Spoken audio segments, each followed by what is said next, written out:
Another day, another drive in the twin turbo Honda Civic right here. Man, all-wheel drive also. This thing absolutely gets down. We are going back to the shop. They found some news. I guess they got some news, I don't know. But basically, they said that the 4 controller, the FC3 controller, was very, very corroded, where the 2 power and grounds come out of the controller. Very, very corroded, all green, all freaking corroded as all can get. You guys know what that kind of looks like. I'll include some pictures right here.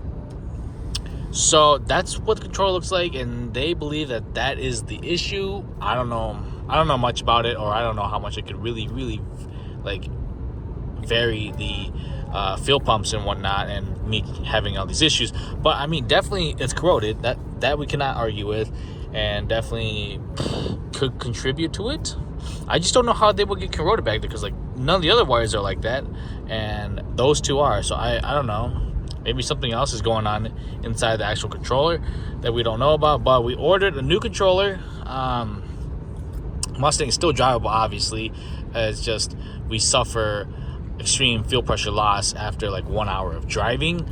Then, we start to see some crazy fuel pressure losses, and then into 3-4 hours is about 25 to probably 30 psi drop on the low side. So that is quite a bit. Definitely would suck, and definitely kind of explains why I've been having a lot of warm start issues. So maybe that's my answer. We also did change the ground, so hopefully we can go take a look at. We changed the ground from the underside of the Mustang to now inside the trunk. Don't know if that really changed much either, but we will just have to go for another 3-4 hour cruise and pretty much do it again. So maybe it was the ground, maybe. And yes, the controller is still corroded, so it could be that also, but definitely we'll know if it was actually the ground. We also did change the primary fuel pump gauge wire to a little thicker wire.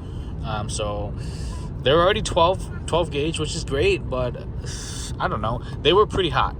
And that also leads me to think that it was the ground. But it's always been there, and I don't know.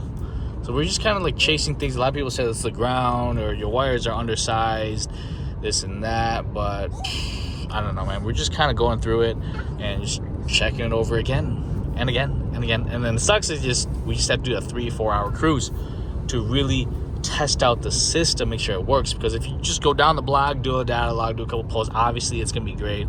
Like I said, up to 1 hour of driving, it's freaking phenomenal. But let's go to the shop and see what they changed. And we do have a new controller on the way, so I'm pretty excited about that. So it'll probably be another week or two before we even get to that stuff. But let's get to the shop.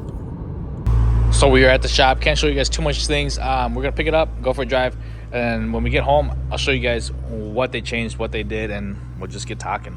So see you guys at home. All right, so back at home. Let me show you what we are smoking here, you guys. So basically, my power and ground for the controller are super corroded in the back. You probably can't even see that. Okay, so you can kind of see a little bit. They don't look like copper wires. So I guess maybe that's contributing to it. I couldn't really tell you. I don't really know. But this ground we changed. It was ran through this hole here. It came all the way back around and then through this hole, and then mounted like somewhere like up in here, right? So we changed that, and we're just gonna mount it right there. I guess that's a good spot. I don't know if that's a good spot, but that's where we mounted it. And then our primary here, a little thicker gauge. So I guess that's what we did. It seems all right. I don't know. We only drove the car for like a little bit of time, so we really can't say too much things. So we only drove the car for about an hour, and that's about it. So that's what we changed or upgraded in the Mustang. Obviously, it drove fine because we only drove 40 minutes, right?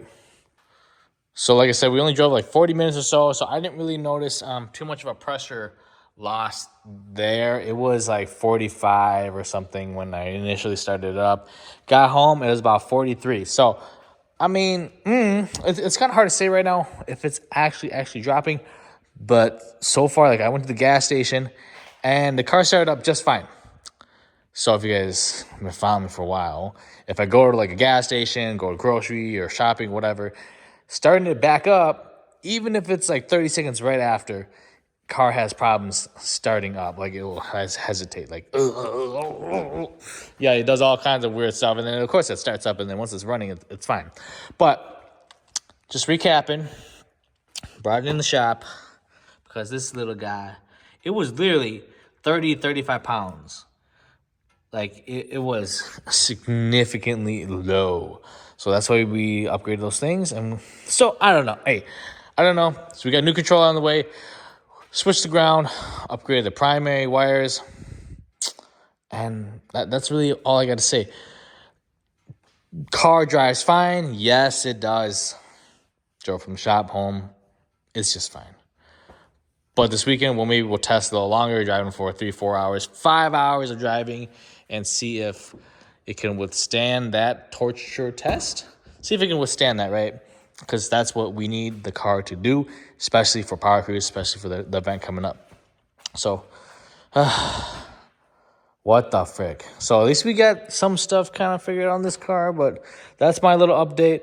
Won't really know until we get like a new controller, maybe. But definitely this weekend, we're going to go for a drive for like 3-4 hours, 5 hours, and see if we get like the massive 20-25 pound drop in the low pressure side. So, peace.